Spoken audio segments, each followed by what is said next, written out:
Have you ever done something kind for a stranger and walked away, never expecting to see them again? This story begins with a rain-soaked hill, a stalled food truck, and a mechanic who didn't ask for a thank you. What happened next would ripple through lives, hearts, and choices in ways no one could have predicted. It's a story about small towns, quiet strength, and how sometimes the simplest gesture can change everything. If you believe in the power of kindness, stay with us. And if you enjoy heartwarming, inspirational stories like this, don't forget to subscribe to the channel so you never miss another journey like this one. Now let's begin. A mechanic helped a woman push her food truck uphill, not knowing she was the CEO of a global chain. The sky over Pine Ridge broke open just past 4 in the afternoon. Rain wasn't unusual in early autumn, but this wasn't just rain. It was a cold, needling downpour, the kind that soaked through denim and hope in equal measure. Ben Carter didn't mind it much. After all, he lived through worse: blizzards, engine fires, and a grief that no weather could match. Rain he could handle. He shifted the worn Ford F-150 into neutral and leaned back against the driver's seat, the windshield wipers thudding in a steady rhythm. From inside the cab, Pine Ridge looked like a watercolor, half finished, half forgotten. Most of the shops along Main Street had long since closed for the day. Only the neon sign outside O'Hara's diner blinked defiantly through the mist. Ben was about to pull away when he saw her. A pale yellow food truck was stalled halfway up Millhouse Hill, the steepest climb in town. Smoke, or was it steam, rose from under the hood. Behind it, a woman was pushing with both hands braced against the back door, her boots slipping on the wet pavement. Ben hesitated for less than a heartbeat. Then he threw the truck into gear. The truck groaned as he eased it up the hill and pulled over just ahead of the food truck. The rain hit harder now, drumming against metal. Ben grabbed his flannel jacket from the passenger seat and jogged down to the woman, boots splashing through shallow puddles. "You trying to climb this thing in second gear?" he asked, voice raised over the wind. The woman startled, blinking rain from her eyes. She looked not local. Her ponytail had loosened into a cascade of damp auburn hair. The sleeves of her hoodie were rolled up, revealing delicate wrists streaked with grease. "It just stopped. No warning," she said, breathless. Ben ducked around to the driver's side and popped the hood without a word. A blast of steam greeted him. "Radiator's spittin'," he said, "and your alternator might be shot." "Great," she muttered, half laughing. "This day just keeps getting better." Ben offered a half smile. "Let's get it out of the street before some teenager on a skateboard ends up in your fryer." The two of them leaned into the back of the truck. She was stronger than she looked, but still, she was soaked, shivering, and clearly hadn't planned for a mechanical failure on a back road hill in the middle of nowhere. Ben braced his shoulder, feet sliding on the incline, and gave a grunt as the truck inched forward. They made it just past the crest, into the gravel lot beside his garage. The moment the wheels stopped, the woman slumped against the bumper, laughing breathlessly. It was a laugh edged with something brittle. Relief, maybe, or exhaustion. Ben crouched beside her. "You all right?" She nodded, swiping her sleeve across her forehead. "I've been to 5 towns this week. This one decided to break me." "You picked the right place to stall out," he said, extending a hand. "Name's Ben Carter. I run Carter's Auto right there." She looked up and took his hand. Hers was cold, but her grip was sure. "Maddie," she replied. "Just Maddie." He noticed the pause, the slight catch before her name. People running from something usually had those hesitations. "Food truck yours?" "For better or worse," she said. "I call it the roaming spoon. I'm doing a kind of traveling kitchen project. Pop-ups in small towns." Ben raised an eyebrow. "Most folks take the interstate. Or, Yelp." She smiled at that. "Where's the fun and predictable?" Ben didn't ask where she was headed next. Truth be told, he didn't care. There was something in the way her shoulders slumped, like someone who'd been strong too long, and he didn't have it in him to let her sit alone in the rain. "You hungry?" he asked. "Ellie and I were just about to heat up dinner. You're welcome to join." Maddie hesitated, then nodded. "I'd like that." The Carter house sat just behind the garage. It wasn't much. White siding in need of repainting, porch light flickering. But it smelled like home, chili simmering on the stove. fresh cornbread cooling on the counter. Ellie, all 9 years of her, ran to the door in socked feet, eyes wide at the dripping stranger behind her father. "Is she staying for dinner?" the girl asked. Ben glanced at Maddie. "If that's okay." Ellie gave an enthusiastic nod and darted off to fetch another plate. Maddie warmed her hands by the stove, a soft look on her face as she watched Ellie chatter away. Something about her changed in that kitchen, like she'd taken off a mask without realizing it. Over dinner, the conversation flowed more easily. Ben told her about Ellie, about fixing cars and losing his wife 2 winters ago. Maddie offered little in return, only that she was between chapters. Still, when Ellie asked if she'd be in town tomorrow, Maddie said yes. Ben didn't know then that it would be the first of many dinners. He didn't know she was a woman who had once stood on stages, inked international deals, and had her face on magazine covers. He didn't know she had walked away from all of it. All he knew was this: she looked tired in a way he understood. And she had smiled, really smiled, for the first time when Ellie asked if she liked chocolate milk. The warmth of the Carter kitchen worked like medicine. Maddie sat at the oak table, her damp hoodie now draped over a chair near the radiator, replaced by a worn flannel shirt Ben had handed her.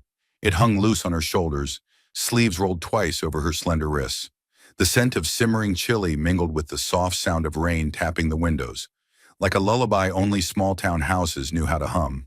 Ben moved through the kitchen with the practiced ease of a man who'd cooked one-handed while holding a crying baby. Now he stirred the pot while Ellie set the table with the seriousness of a hostess at a royal banquet. "Do you like cornbread?" Ellie asked, placing a fork beside Maddie's plate. "I love it," Maddie said, smiling at the girl's earnestness, "especially when it's made by someone as talented as you." Ellie beamed. "I helped stir the batter. Daddy says I'm the secret ingredient." "I believe him." Ben glanced over, chuckling. "She also insists that cinnamon belongs in everything." "It makes chili taste warmer," Ellie declared, taking her seat. Maddie laughed, the sound quieter this time, but real. Something about this kitchen, this family, was disarming. Maybe it was the way they moved in sync, a quiet choreography of love and loss and trying anyway. Dinner was simple: chili thick with beans and beef, slices of cornbread still steaming, and chocolate milk served in mismatched ceramic mugs. But to Maddie, it tasted like a feast. They ate with casual grace, no forced conversation, no need to impress. And it was in that space, between bites and glances, that Maddie began to soften. "So," Ben said, scooping chili into his bowl, "you always travel solo in a food truck, or is today just a special adventure?" Maddie stirred her spoon slowly. "I'm on a bit of a journey." Ben raised an eyebrow. "The soul-searching kind, or the trying to outrun something kind?" Her eyes flicked toward him. There was no accusation in his voice, only curiosity wrapped in kindness. "Maybe both," she said quietly. Ben didn't press. That alone was a kindness she hadn't realized she'd needed. Instead, Ellie took up the space. "What's your favorite thing to cook?" "That depends," Maddie said, grateful for the shift. "If I'm trying to impress someone, I make wild mushroom risotto. But if I'm homesick, it's grilled cheese and tomato soup." "Daddy says grilled cheese isn't real dinner." Ben looked mock offended. "Hey now, I said it shouldn't be dinner more than twice a week." "Even if it's got cinnamon?" Ellie asked with a grin. Maddie chuckled again. "I think I'm going to like it here." The words slipped out before she could stop them. They lingered in the air, almost too hopeful. She hadn't meant to stay, not really. This town was meant to be a stopover, a breath. But now, sitting here with these two, father and daughter, so open, so real, it felt like something different. Ben cleared his throat. "You've got a place to stay tonight?" "I was going to sleep in the truck," she said. "I have a cot in the back." "In this weather?" His brow furrowed. "Look, I've got a guest room. Nothing fancy, but dry. It's got clean sheets and a door that locks. You're welcome." Maddie hesitated.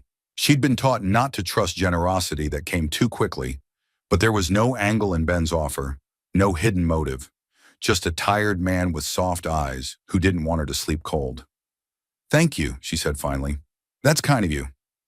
"It's what folks do around here," he said, rising to clear the dishes. "Besides, Ellie already decided you're staying." Maddie turned to the girl. "Is that true?" Ellie nodded solemn. You laugh like you forgot how, and then remembered again. I think that means you're good. Maddie blinked. She hadn't expected to be seen so clearly by a child. Later, Maddie stood at the window of the small guest room, staring out at the night. Rain still fell, though gentler now, as if even the weather had decided to rest. On the desk sat a candle and a folded towel. Someone had placed a book there too, an old paperback copy of To Kill a Mockingbird, its spine cracked with love. The room wasn't special by any material measure, but it was warm. It was safe. She sat on the edge of the bed, the weight of the day finally settling into her bones. What was she doing here? This wasn't the plan. She was supposed to stay detached, low profile. One town, one meal, one story, then move on. No attachments, no names, no traces.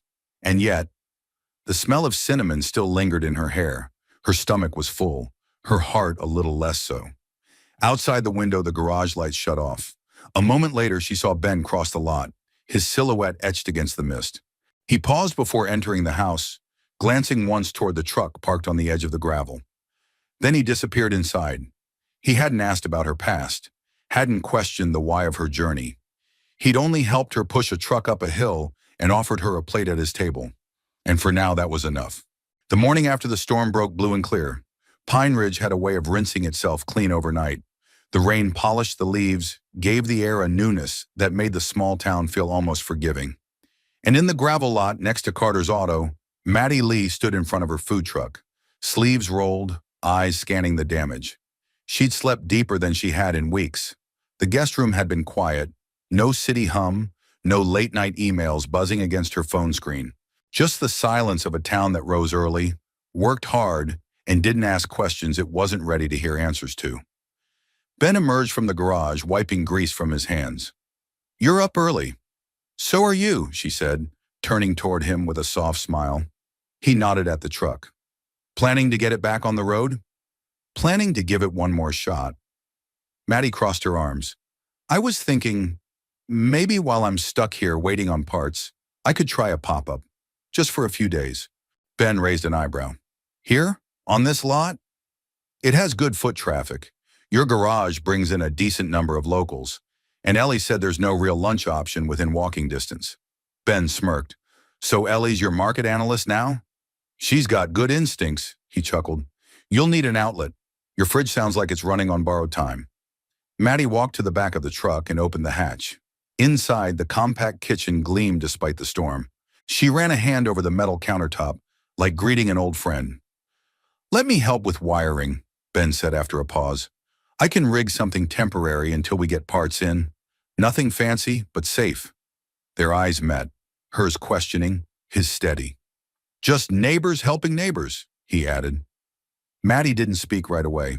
She wasn't used to accepting help without suspicion, but Ben wasn't like the people she knew in New York. He didn't ask for headshots or credentials. He offered his time and his tools, nothing more. All right, she said, let's do this. By mid-afternoon, the makeshift pop-up was taking shape. Ellie drew a chalkboard sign with a rainbow of colors. Hilltop Bites, today only. Underneath, she added tacos, tomato bisque, and treats. Ben shook his head, bemused. You always travel with soup? I travel with what heals, Maddie said. He couldn't argue with that. The first few hours were slow. 2 construction workers came by, drawn by the smell of sizzling tortillas. They ordered beef tacos, paid in crumpled bills, and left with skeptical expressions that slowly melted into surprised grins. Hey, one called over his shoulder. You gonna be here tomorrow? Maddie leaned against the window frame. We'll see how today goes. By 4 o'clock, word had gotten around. A retired couple stopped by for tomato bisque and grilled cheese. Real grilled cheese, Maddie emphasized, no cinnamon. An art teacher from the local elementary school took photos of her lunch for Instagram. A deputy sheriff asked if she'd ever consider catering the department's staff meetings. Ben watched it all from his workshop, arms crossed, face unreadable. There was something about watching Maddie work that stirred a dormant feeling he hadn't noticed in years. She wasn't just cooking, she was connecting. She asked about names, remembered faces, gave second helpings to a man who didn't have enough for a full lunch. Her smile wasn't rehearsed, her laugh wasn't curated. This was someone who once lived in high places and now found grace in simple ones. As the sun dipped behind the hills, Maddie leaned back in a folding chair, wiping her brow with a towel. "That was a day," she said. Ben offered her a bottle of water. "I'll admit it, I didn't think tacos would fly here." They didn't. They soared. They both laughed, the kind of easy laughter that came after shared labor. Ellie came skipping across the lot. "You made $62. Maddie blinked. "Really?" Ellie nodded, proud. "I counted it twice. That's more than Daddy made last Monday." Ben threw his daughter a look. "We don't disclose garage revenue, young lady." "But this was fun," Ellie insisted. "Can she stay tomorrow too?" Maddie looked to Ben, then back at Ellie. "If your dad doesn't mind." Ben paused, then gave a slow nod. "I don't mind." Something shifted then. A new comfort. A silent contract between them. Unspoken, but understood. That evening, Ben sat on the porch. Legs stretched out, a beer in hand. The twilight painted Pine Ridge in gold, softening the edges of worn rooftops and rusted mailboxes. Maddie stepped outside wearing a cardigan she'd borrowed from the coat rack by the door. "You always sit out here?" she asked. "Most nights," he said. "It's quiet. Makes the world feel smaller." She settled into the chair beside him. "I've spent the last 10 years trying to make the world feel big. And it was lonely," she said simply. Ben turned to look at her. "You don't seem like someone who's failed." She laughed softly. "Depends how you define failure. I built something people admire, but somewhere in the middle of board meetings and branding deals, I stopped recognizing myself. Now," she took a breath, "now I make tacos on a hill beside a man who thinks cinnamon has its place, and I feel closer to myself than I have in years." He looked away, suddenly bashful. "You ever think about staying longer than a few days?" Maddie didn't answer right away. The cicadas buzzed in the distance, and a breeze carried the scent of tomato soup and autumn leaves. "I think about it more than I should," she finally said. Ben didn't press. He just let the silence hang between them like a question neither was ready to answer. Not yet. But the seed had been planted. The second day was busier. By noon, the line at Hilltop Bites snaked past the edge of the gravel lot and onto the sidewalk. A handwritten sign taped to the food truck read, "Sold out of soup, back tomorrow," in Ellie's blocky handwriting, with a little frowning tomato drawn underneath. Maddie moved with the smooth rhythm of someone who belonged behind a stove. Her hands were quick but never rushed. She added fresh cilantro like an artist flicking the final stroke on a painting. Every plate she passed through the window came with a smile and a question. "How's your mom holding up? You teaching that new puppy any tricks? Still doing Friday night bingo?" People came for food, but they stayed for the conversation. They left with more than full stomachs. There was something about Maddie's presence that made folks feel seen. In a town like Pine Ridge, where most people kept their heads down and their lives simple, being noticed was a rare gift. From across the lot, Ben watched her work while pretending to tinker with an old radiator. But every few minutes, his eyes wandered back to the truck, drawn by the sound of her voice, the laughter that spilled from her service window like warm bread from an oven. Frank Delgado, the retired restaurant owner who'd become something of a fixture at Carter's Auto, nudged Ben's elbow with a grin. "Let me guess, you fixed the truck for free, huh?" Ben wiped his hands on a rag. "Didn't charge labor." "Didn't think so," Frank said, chuckling. "She's got that look." "What look?" "The kind that makes a man forget he's tired." He paused, then added, "You ought to be careful, Ben. A woman like that's been places. She might not be staying." Ben didn't respond, but Frank's words lingered like the smell of motor oil, faint but stubborn. That afternoon, a frail woman with thinning white hair approached the food truck with a cane in one hand and a coin purse in the other. Her eyes were cloudy but sharp enough to notice the menu. "You still got the soup, sweetheart?" Maddie leaned out the window. "I saved one bowl just in case you came back. Ellie told me tomato bisque is your favorite." The woman blinked. "She did? She said your name was Miss Pauline, and you used to be the librarian." "Edononum, that was a long time ago," Pauline said, voice wavering. Maddie handed her the bowl gently, with a thick slice of grilled cheese on the side. Some things deserve to be remembered. Pauline sat at the little bistro table Maddie had set up with Ben's help. When she finished, she wiped her mouth and quietly began to cry. Ben watched from the porch of the garage. He didn't need to hear the words to know what was happening. Some meals weren't about hunger.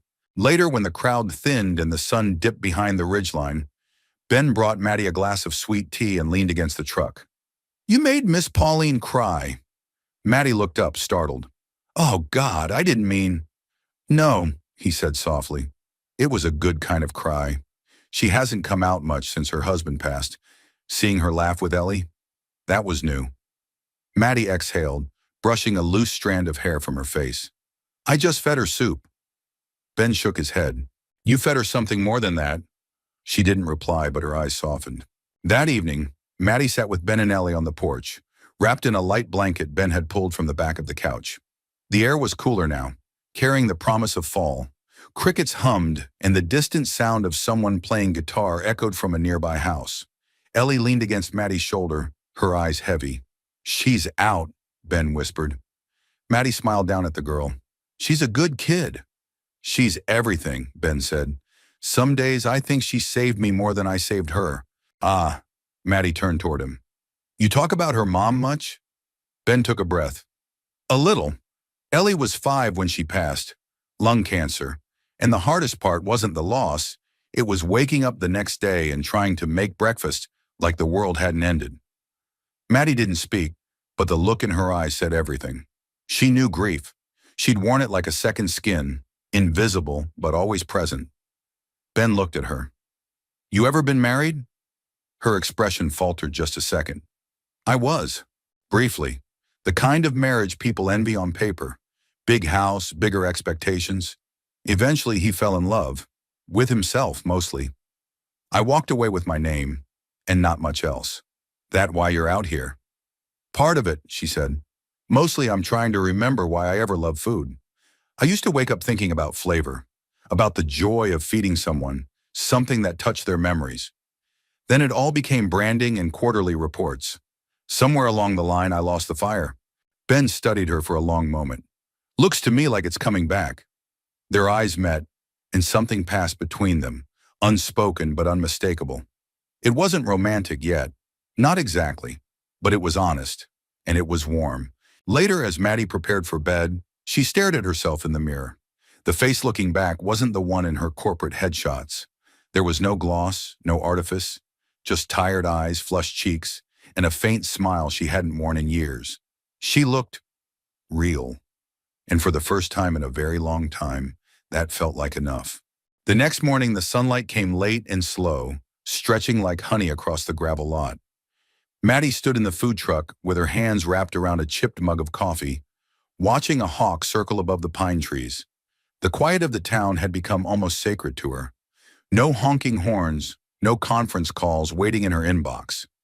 Just the whisper of wind through yellowing leaves and the occasional clank of Ben's tools in the garage next door. The third day of Hilltop Bites had brought more customers, more conversations, and something harder to name. An ease she hadn't felt in years. Still, a weight tugged at her chest, subtle but steady. That weight had a name and a history. She reached for her phone and turned it over in her palm. 17 missed calls, all from unknown.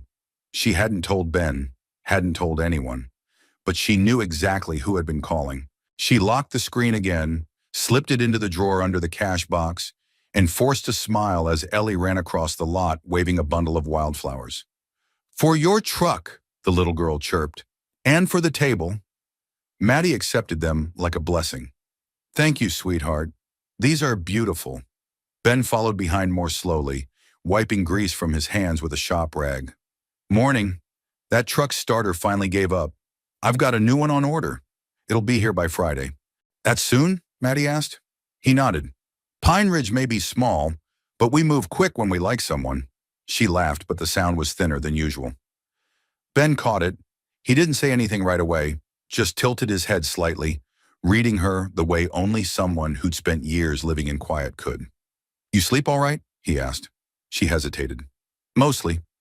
Trouble back home?" A long silence stretched between them. Then Maddie turned away, stirring a pot of chili that didn't need stirring. "Some ghosts are louder than others," she said softly. Ben let the words rest. He knew better than to push.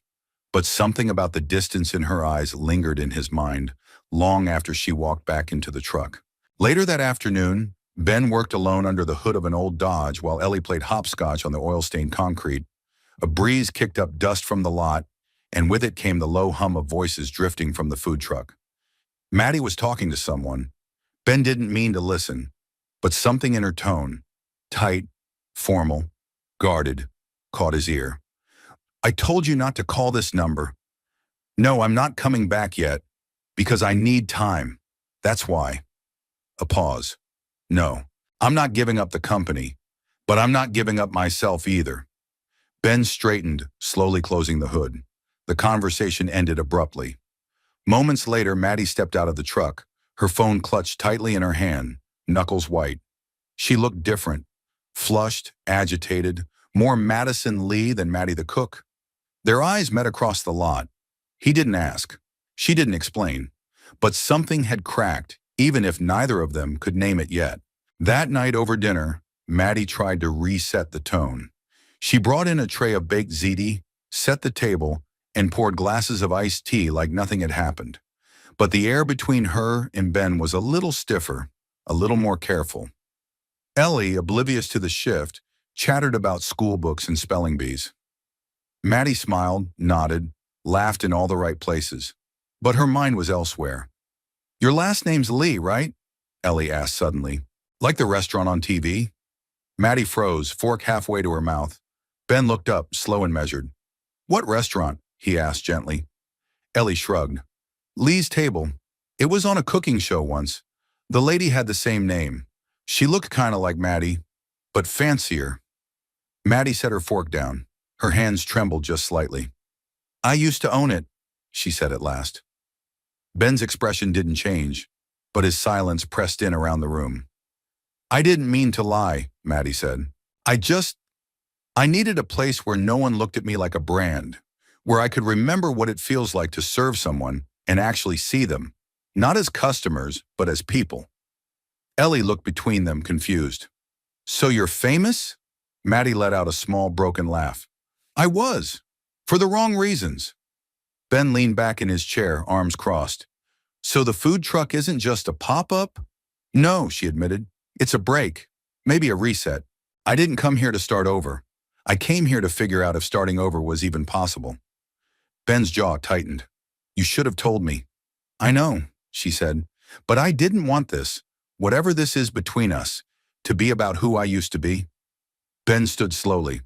"It's not, but it might have been nice to know who I was helping." He left the table. Ellie watched him go, then looked at Maddie. "Are you leaving?" she asked, small and worried.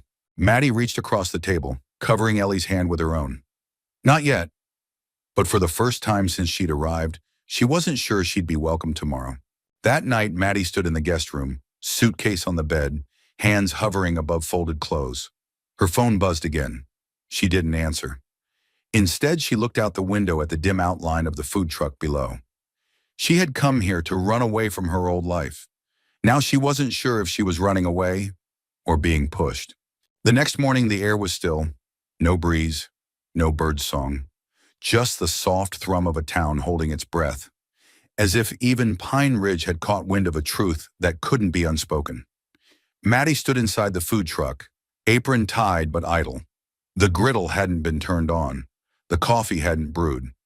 She just stood there, palms pressed to the counter, staring at her own reflection in the stainless steel backsplash. The person looking back at her wasn't Maddie the pop-up chef anymore. She was Madison Lee again, and that scared her more than anything. She stepped out of the truck just as Ben crossed the lot, toolbox in hand, his gait slower than usual. Their eyes met briefly, no smile, no nod, just an acknowledgement that something had shifted between them, and neither quite knew how to mend it. "I'm here to install the new starter," he said plainly. "Of course," she said, just as plainly.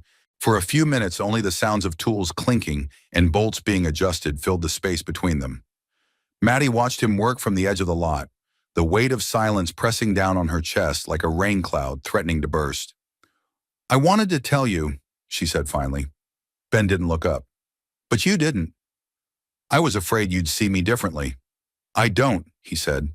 Then after a beat, "I see you more clearly." That stung more than if he'd raised his voice. She walked closer. Ben, I came here with no plan, no agenda. Just a food truck and a heart that was barely holding itself together. He tightened a bolt. So you came here to feel normal? Yes. To be around people who didn't know your name? Yes. But you let us care about you without knowing who you were. Maddie's throat tightened. That wasn't my intention. No, Ben said, standing upright. But it happened anyway. She searched his face for a trace of softness, some piece of the man who had stood beside her in the rain. But what she saw was distance, quiet, composed, but colder than any words he could have thrown. I should go, she whispered. You should do whatever feels honest, he replied, wiping his hands. That sentence was both a dismissal and a door left open, and Maddie didn't know which one to walk through. By noon, the food truck remained closed. The little chalkboard sign Ellie had drawn still leaned by the front wheel, colors faded under the morning dew. Maddie sat inside, elbows on the counter, staring at a worn photograph she'd pulled from the glove box. It was a publicity shot. Her standing in the original Lee's Table kitchen, arms folded, bright red lipstick, surrounded by a team of sous chefs. The girl in the photo looked invincible, but she hadn't been. That girl had cried in boardrooms, had signed divorce papers with trembling hands, had stared at spreadsheets and wondered if she'd sold too much of herself in pursuit of something shinier than peace. A knock on the truck's window made her jump. It was Frank Delgado. She opened the hatch. Hi, Frank.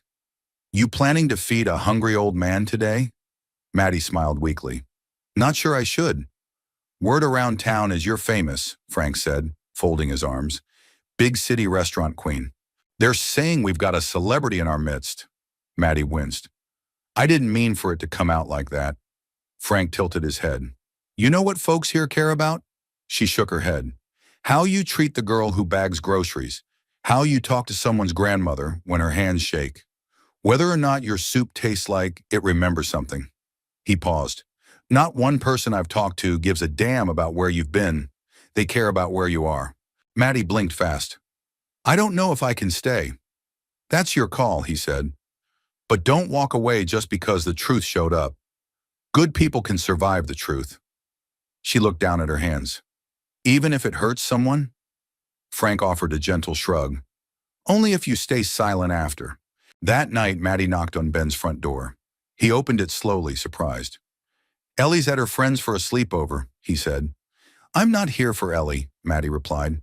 Ben stepped aside and she entered quietly, her hands tucked into her coat pockets. I came to say what I should have said from the beginning. Ben crossed his arms but didn't interrupt. I built Lee's Table because I loved food. I lost it because I let people turn it into a commodity. Somewhere in the middle of awards and interviews, I stopped tasting the meals I was serving. She stepped closer. And then I got tired. Tired of being Madison Lee. Tired of being on. Tired of having a calendar and no life. Ben's jaw tightened. So you ran? Yes, she said. But I wasn't running from the company. I was running to something. I just didn't know it until I met you. She took a deep breath. You're right. I should have told you. You gave me kindness and honesty. I should have given you the same. And if I've ruined that, I understand. Ben looked at her for a long time. You didn't ruin it, he said finally. But you cracked something I wasn't ready to fix. A beat of silence passed between them. Maddie nodded. Then I'll give you time. She turned to go. Maddie, Ben said. She looked back. You've made this town feel alive again. I don't know what that means for us, but I hope you don't give up on what you started. She smiled. I don't plan to. Then she left into the cool night, heart bruised but a little lighter. It didn't take long for the quiet to settle in. By the next morning, Hilltop Bites stood cold and closed. The cheerful chalkboard sign Ellie had proudly decorated was gone. Tucked away somewhere Maddie had decided not to return to. The food truck's silver exterior looked duller now, without the steam rising from its vents or Maddie's voice humming softly to classic rock. Ben noticed it immediately. Not just the silence, but the shift in air. The kind of stillness that followed when something you didn't know you needed suddenly disappeared. Ellie noticed too. Is she coming back? She asked that evening at dinner, her voice too casual for her age, as if afraid of the answer. Ben paused, his fork hovering over a piece of grilled chicken. I'm not sure. Ellie pushed her food around with the back of her fork. She made me promise to try her cinnamon brownie recipe. We didn't get to yet. Ben offered a faint smile. Maybe she'll send it. Ellie frowned. But it's not the same. No, it wasn't. That night, Ben stood alone on the porch with a mug of black coffee, watching the stars that didn't seem to twinkle as much as they had the week before. He kept telling himself this wasn't personal, that Maddie had been passing through from the start, that she had her world and he had his. But the lie didn't sit right, because it had become personal. Somewhere between the soup and the shared silences, between Ellie's laughter and that look Maddie gave him just before she walked away, Ben had let her in, and now she was gone. 3 days passed, no word, no return. Only the silence, the way it stretched into the garage, into the kitchen, into every conversation with Ellie that stopped just short of asking, "Why did you let her go?" On the 4th day, Ben found himself rummaging through the drawer of unpaid invoices beside the garage office. Among the paperwork, tucked inside a manila envelope she must have left behind, was a thin leather-bound notebook. It wasn't labeled, just a small loop of handwriting on the first page, recipes and memories. Ben thumbed through it. Inside were lists of ingredients, sketches of dish layouts, notes written in a looping feminine hand. In the margins of one page was a scribbled thought. Not about impressing anymore, just about remembering. He closed the notebook gently, as if touching something sacred. That night, Ellie lit a candle at the dinner table. "What's that for?" Ben asked. "It's what Maddie did when she missed someone." Ben didn't know what to say, so he didn't say anything at all. On Friday, Frank Delgado walked into the garage with a bag of groceries and a scowl. "Town feels dull without that truck," he said, placing the bag on Ben's workbench.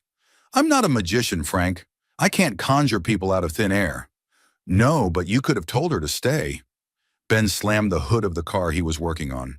"You think I didn't want her to?" Frank raised his hands. "I'm just saying, good things don't always stay unless you give them a reason." Yerma, Ben sighed, rubbed the back of his neck. "It wasn't about what I said. It was what I didn't." "Then maybe you need to say it now." Ben looked up, eyes weary. "And if she's already gone?" Frank picked up the leather notebook from the bench and handed it to him. "Then at least you'll know you tried." That evening, Ben sat on the porch steps with the notebook in his lap. He flipped to the last page. Tucked inside was a folded napkin with a short note scribbled in blue ink. "For the man who reminded me what real feels like." No name, no address, just that. Ben stared at the words until the porch light flickered on and Ellie appeared behind him, blanket wrapped around her shoulders.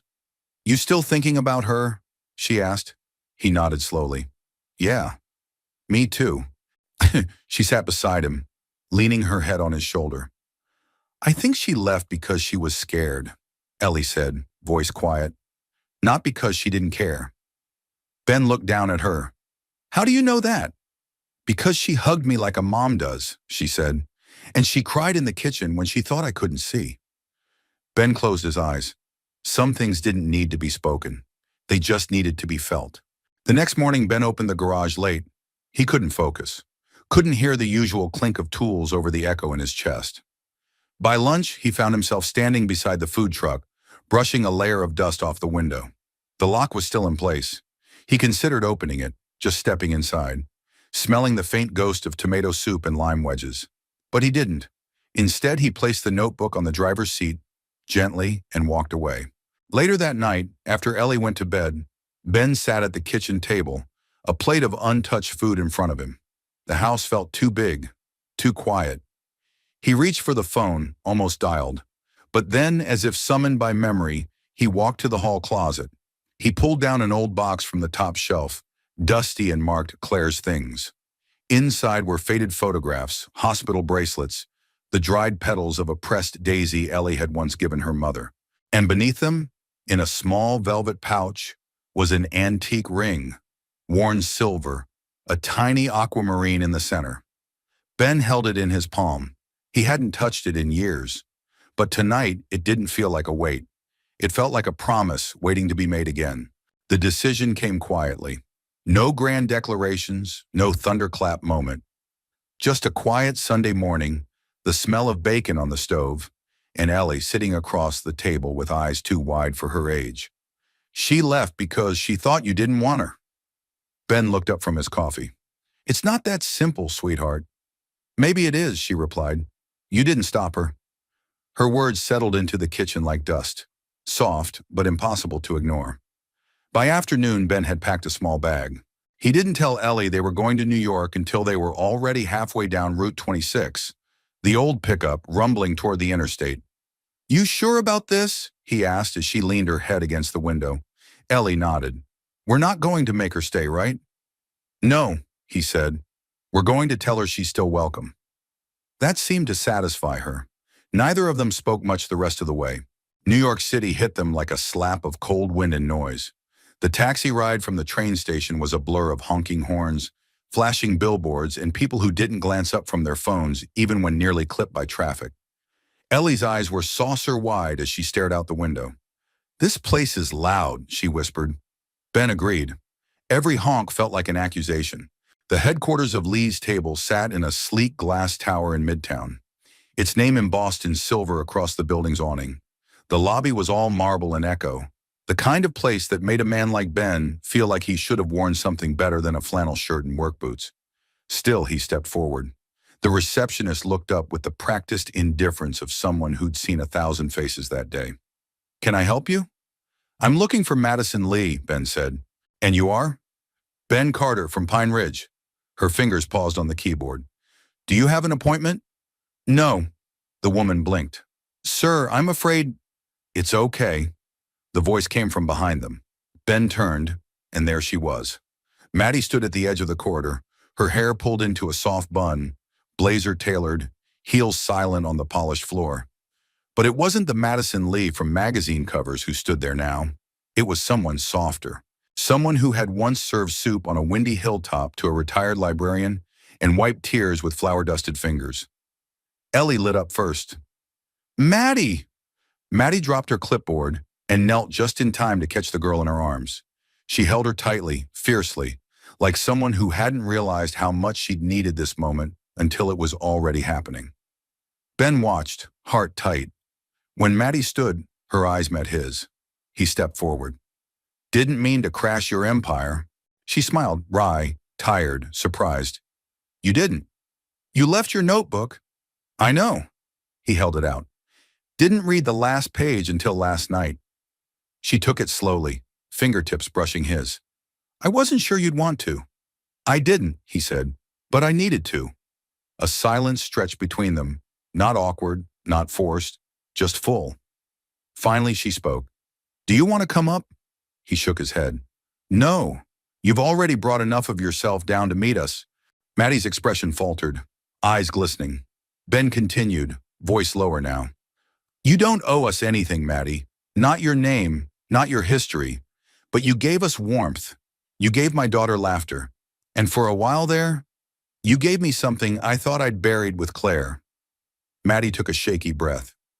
Ben, I'm not asking you to come back, he said. Just don't think you have to run anymore. Maddie blinked hard, trying to keep her composure. You came all this way just to say that? No, Ben admitted. Ellie wanted to give you something. Ellie stepped forward, pulling a folded piece of notebook paper from her backpack. It was a drawing, stick figures under a red awning, a food truck with smiling faces, and 3 people standing together with hearts above their heads.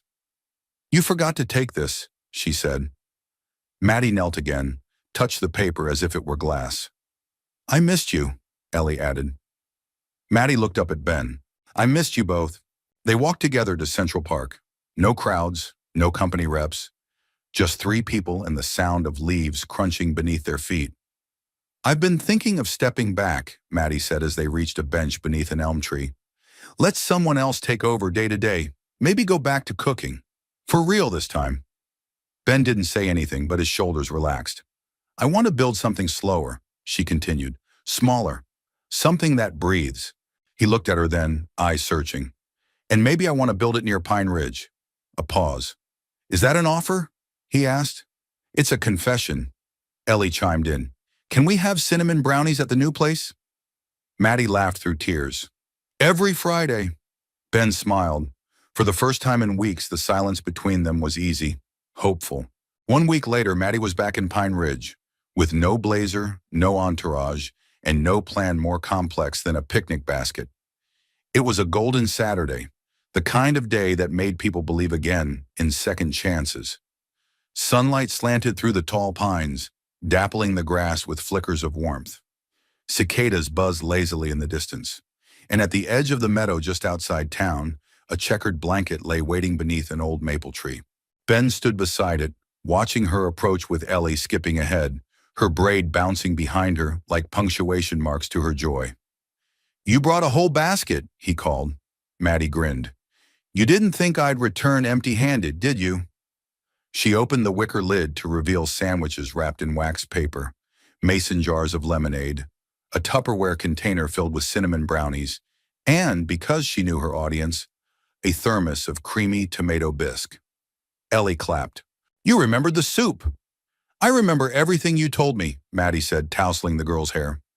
Ben helped her settle the blanket and sat down, legs stretched, arms resting loosely on his knees. Maddie sat beside him, the breeze lifting strands of her hair as she poured lemonade for all three of them. "You ever just sit and not talk?" she asked. Ben tilted his head. "Frequently. Small-town specialty." She smiled and looked out over the hills. "New York is noisy. Even in my apartment, there's always something humming. An elevator, a heater, the neighbor's TV. Here, it's like the air itself is calm. It grows on you," he said. "It already has." They ate in comfortable silence for a while. Ellie leaned against Maddie's side, eyes closed, content just to be held. The sun painted golden lines on their faces, like a gentle benediction. After a while, Maddie spoke again. "I've given formal speeches to shareholders, delivered keynote addresses to culinary institutes. But today, I just want to tell two people something real." Ben glanced at her, the weight of her words drawing his full attention. "I left because I thought it would be easier to walk away than to face something I was starting to want," she said, voice steady but low. "But I missed the sound of the gravel under my boots. I missed Ellie's stories. I missed you asking if I put cinnamon in my chili. I even missed the rattle in the food truck's fridge." Ben chuckled softly. "Still haven't fixed that." She looked down, fingers nervously twisting the hem of the blanket. "I don't want to live behind a brand anymore. I want to live beside people, build something slower, more meaningful." Ben's voice was quiet. "You thinking about doing that here?" She nodded. "I've been scouting spaces for a small kitchen, maybe a sit-down counter, home-cooked meals, no press, no branding, just food and stories."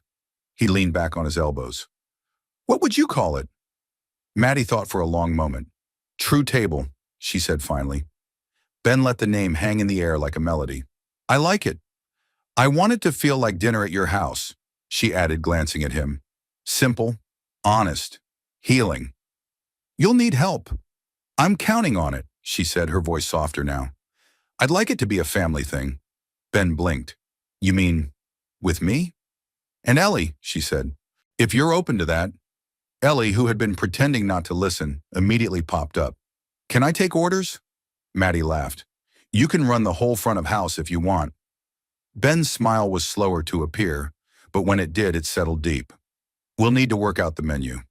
"I'm flexible," Maddie said, her eyes locked with his. "Except on the soup. That stays." They sat a while longer under the maple, watching a hawk glide lazy arcs across the sky. Then, almost shyly, Maddie turned toward Ben. "There's one more thing." He raised an eyebrow. She reached into the picnic basket and pulled out a small envelope.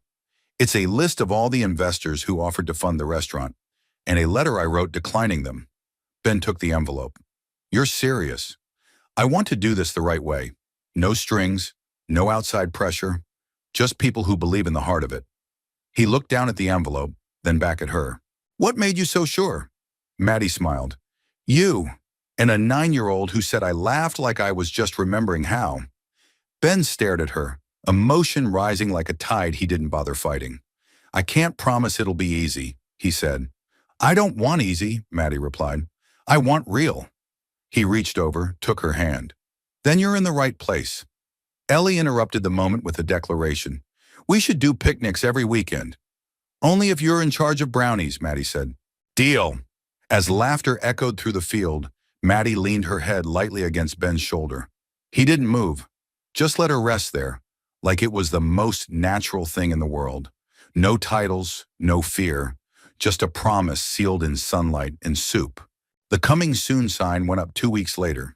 Hand-painted, slightly crooked, and utterly perfect. True Table Real Food, Real Stories. It hung above the front porch of a whitewashed cottage at the edge of Pine Ridges downtown, where a bakery had once stood decades ago. The windows had been scrubbed clear, the floorboards sanded and stained by Ben himself, and the old wooden countertop inside had been lovingly restored by hand. Maddie had wanted it that way. No chrome, no digital menus, just warmth, wood, and the scent of something slow-cooked and generous in the air. I wanted to feel like someone's kitchen, she told Ben as they stood inside on opening morning, aprons tied, the scent of cinnamon biscuits already drifting through the space. Ben surveyed the room. 6 tables, a long counter with mismatched stools, strings of Edison bulbs overhead, and fresh flowers in mason jars by the windows. Ellie had written the menu on a chalkboard that leaned slightly to the left. She had included a doodle of a smiling soup bowl. You sure you're ready? Ben asked. Maddie nodded. I've never been more ready for anything. The door opened promptly at 10. First came Frank Delgado, dressed in a button-down shirt he hadn't worn since retirement, followed by Miss Pauline, whose cane tapped a steady rhythm on the new floors. A pair of high school teachers. Then the mayor himself. A trickle of customers turned into a quiet stream. And just like that, True Table was alive. By noon, every table was full. Maddie worked the stove in the back. Calm, steady, radiant in the way someone becomes when they've finally found where they belong. She wore no makeup, no name tag, and no armor. Just flour on her apron and purpose in her smile. Ben moved between the tables, serving plates with a quiet pride. Ellie manned the register, occasionally offering unsolicited but endearing menu suggestions. Try the soup, she'd whisper. It's magic. At one table, Miss Pauline dipped her spoon and let out a sigh. It's like the past and the future are hugging. Maddie overheard and her eyes welled. Around 3 o'clock, a tall man in a suit walked in. Polished, expensive, out of place. Ben spotted him immediately and stiffened. The man approached the counter with a slow, assessing gaze. I'm looking for Madison Lee. Maddie stepped forward, wiping her hands. You found her? He glanced around. Didn't expect to see you in flannel and flour. You're not the first, she replied. I represent a consortium that would like to extend another investment offer. International expansion, multi-location branding. We believe your return to form could be... I'm not returning, she interrupted gently. I'm beginning. He blinked. You're walking away from global opportunity. For this? Maddie smiled. This is the opportunity. The man tried again. You built a culinary empire. You don't have to prove anything here. I'm not proving anything, she said. I'm healing. Ben, standing nearby, had said nothing. But as the man walked out, clearly perplexed, he murmured, You handled that better than I would have. I've practiced, Maddie said. But it still feels good. He looked at her with admiration, and something more. You're really not going back? I already am, she said softly, back to where I was always meant to be. That night, after the last dish had been washed and the final light dimmed, the 3 of them sat on the front steps of True Table eating leftover brownies straight from the pan. I think we did okay, Maddie said, her head resting against Ben's shoulder. You fed half the town and made Miss Pauline cry again, Ben said. I'd call that a success. Ellie yawned and leaned against Maddie's other side. Do you think we'll be open forever? Maddie wrapped an arm around her. As long as people want soup, stories, and cinnamon. A warm breeze rustled through the trees as the stars blinked into view, one by one. Ben reached into his pocket and pulled out a folded napkin. Ellie's drawing from New York, still tucked safely away. She drew this before you came back, he said. Guess she knew. Maddie took it carefully, smoothing the creases. Guess she did. Ben hesitated, then added, You ever think about what forever might look like? For us? Maddie turned to him. the porch light catching the softness in her expression. All the time. They didn't kiss. Not yet. But the promise between them was louder than any vow. Inside, the kitchen still held the scent of baked bread and warmth. Outside, the night hummed with crickets in quiet belonging. And on the windowsill next to the closed sign stood a single jar of wildflowers, bright, ordinary, and utterly beautiful. Fall came quietly to Pine Ridge. The leaves turned without announcement, trading green for copper and gold. The days shortened, the breeze sharpened, and the scent of cinnamon and wood smoke lingered longer in the air. At True Table, the chalkboard menu now featured squash bisque and pumpkin cornbread. A little hand-drawn pumpkin Ellie had taped to the register gave the place an almost festive feeling, like the beginning of a season that mattered. Business was steady, but what truly grew was the rhythm of comfort, of familiarity, of something like family. Maddie and Ben moved around each other in perfect sync, her hand reaching for a plate just as his set it down, his glance catching hers across the counter in a quiet, private language of shared effort and growing affection. And still, he hadn't said the words. Not yet, not out loud. The ring had been in the bottom of the old toolbox for years. Ben found it one Sunday morning, rummaging for a wrench he hadn't needed in ages. The silver band was tarnished, but the aquamarine stone still caught light in a way that stopped him mid-motion. It wasn't Claire's wedding ring. That had been buried with her. This was a family heirloom, passed down from his mother.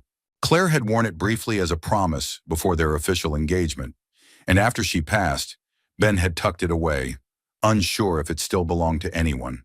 Until now.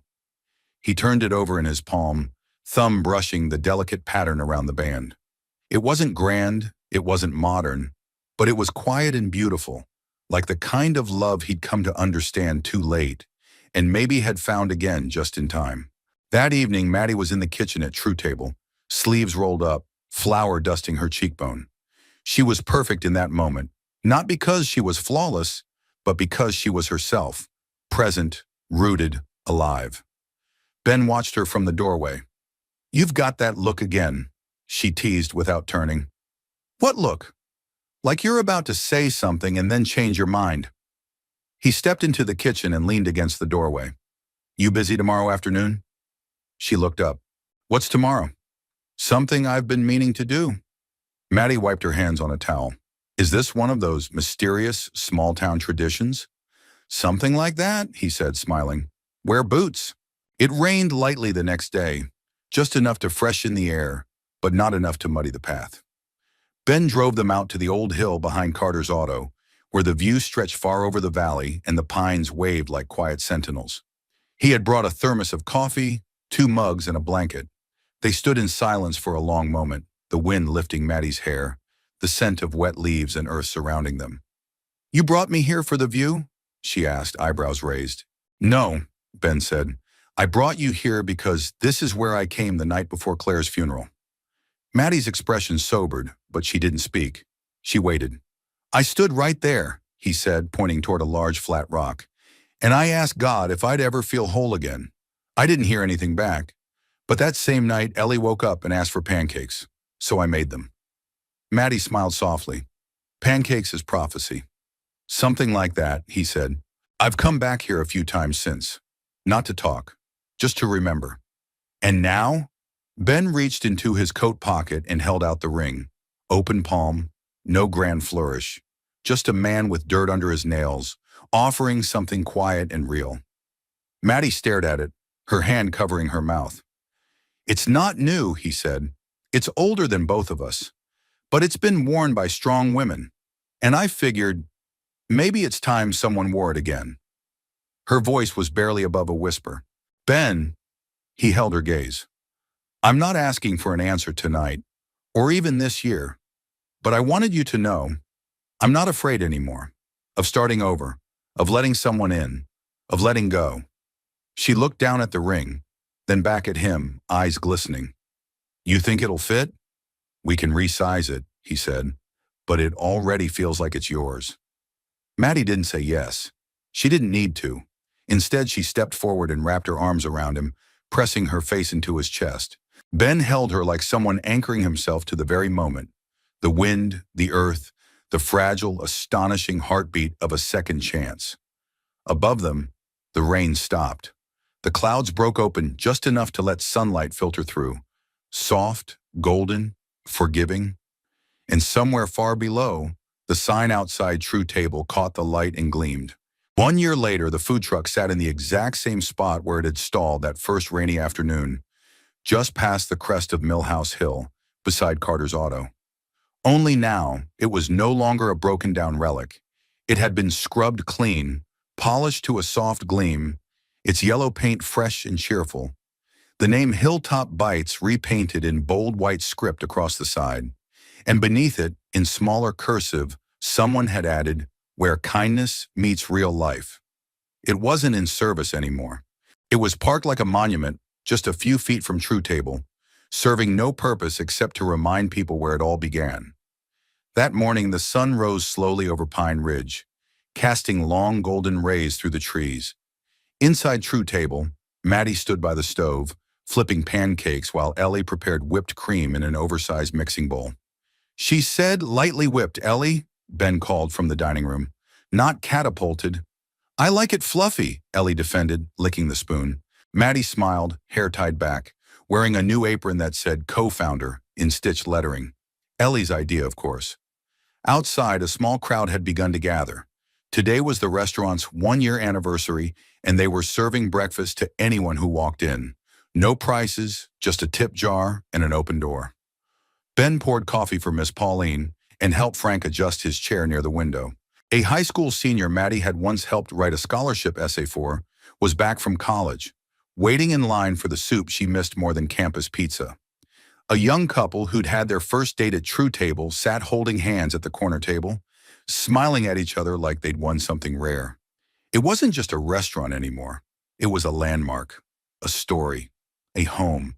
Around noon, after the last stack of pancakes had been flipped, Maddie stepped outside and stood beside the old food truck, hands in her pockets. She looked up at it the way one might look at an old friend, grateful, amused, a little teary. Ben came up behind her, placing a gentle hand on her back. "You miss it?" "Every now and then," she said. "It saved me." He nodded. "It brought you here." She leaned against the truck. "Sometimes I wonder what would have happened if you hadn't stopped that day." Ben looked at her. "I didn't stop for the truck." She turned to him. "No?" He shook his head. "I stopped because there was someone standing in the rain who looked like she was trying very hard not to fall apart. And I remembered what that felt like." She took his hand. They stood there for a long moment, the breeze lifting her hair, the air filled with quiet celebration. "I still haven't said yes," Maddie said softly. Ben smiled. "I'm not keeping score." She pulled the ring from her necklace, slipped it onto her finger with calm certainty. "Yes," she said. Ben blinked. "That was subtle." Maddie grinned. "So was your proposal." He pulled her into a hug, burying his face into her hair. "You're everything I didn't know I was still allowed to hope for. And you," she whispered, "are everything I thought I'd lost forever." That evening, as the crowd dispersed and the chairs were stacked, Ben lit a candle on the windowsill and dimmed the lights. Ellie placed the last bouquet of wildflowers in the center of the main table. Maddie sat beside her little family, tired but radiant. Frank raised a glass of sweet tea and a quiet toast. "To second chances," he said. "And to cinnamon and everything," Ellie added, earning a laugh from every corner. "To kindness," Maddie said, raising her glass. Ben raised his too. "And to the hill where it all began." Later that night, when the doors were locked and the sign flipped to closed, the three of them stepped out into the cool night air. Above, the stars shone like promises, and beside them, the old food truck caught the light from the porch. Silent, still, proud. Ben wrapped his arm around Maddie's waist. Ellie nestled between them. They didn't need to say anything more. The past had brought them pain, but also purpose. The present had brought them together. And the future? It would be built from cinnamon, steel, soil, and second chances. Now I'd love to hear from you. Where in the world are you watching from? And what part of this story touched your heart the most? Let's talk in the comments. Your thoughts truly make this space feel like home. If you enjoyed this story and want to hear more tales of love, kindness, and second chances, Be sure to subscribe to the channel and turn on notifications. We've got many more coming your way. Thank you so much for spending this time with us. Until next time, take care and keep believing in the quiet power of goodness.